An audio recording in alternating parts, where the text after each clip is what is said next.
गरुड़ पुराण दूसरा अध्याय। मृत्यु के बाद की सबसे रहस्यमयी और पीड़ादायक यात्रा होती है आत्मा के 13 दिन। क्या आपने कभी सोचा है कि कोई व्यक्ति मरने के बाद 13 दिनों तक कहाँ रहता है? वो आत्मा क्या देखती है, क्या महसूस करती है? गरुड़ पुराण में बताया गया है कि जब कोई जीव इस संसार को छोड़ता है तो उसकी आत्मा ना पूरी तरह पृथ्वी पर होती है, ना ही पूरी तरह परलोक में।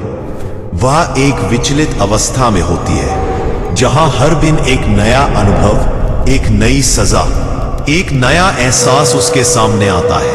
पहले दिन आत्मा अपने निर्जीव शरीर को देखती है, उसे समझ ही नहीं आता कि वो मर चुकी है। दूसरे दिन वो अपने प्रियजनों की चीखें सुनती है पर कुछ कर नहीं पाती।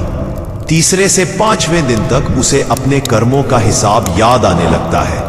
वो हर उस पल को दोबारा जीती है जहां उसने किसी का दिल दुखाया था। 6ठे से 9वें दिन तक यमदूत उसके चारों ओर घूमते हैं और आत्मा भय, ग्लानि और अकेलेपन से कांपती है।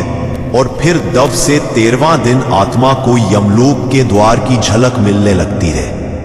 गरुड़ पुराण कहता है 13वां दिन यमदूत आत्मा को लेकर जाते हैं एक ऐसे स्थान पर जहां उसके अच्छे बुरे कर्मों का न्याय होता है। शास्त्रों में कहा गया है त्रयोदश दिने मृतस्य प्रायश्चितम विधयते अथ याति यमक्षेत्रम पाप कर्म विभूतया। अर्थात 13वां दिन आत्मा को न्याय की ओर भेजा जाता है जहां उसके पाप पुण्य का पूरा लेखा जोखा सामने रखा जाता है। यही कारण है कि हमारे पूर्वज इन 13 दिनों को विशेष मानते हैं, क्योंकि यही वह समय होता है जब हम अपने प्रिय की आत्मा को शांति, श्रद्धा और प्रायश्चित से विदा करते हैं। यह सिर्फ परंपरा नहीं, एक दिव्य जिम्मेदारी है। और अब इस यात्रा का अगला चरण है यमलोक का पहला द्वार, जहां आत्मा अपना पहला निर्णय सुनती है। क्या उसे नरक भेजा जाएगा या मिलेगा दूसरा अवसर?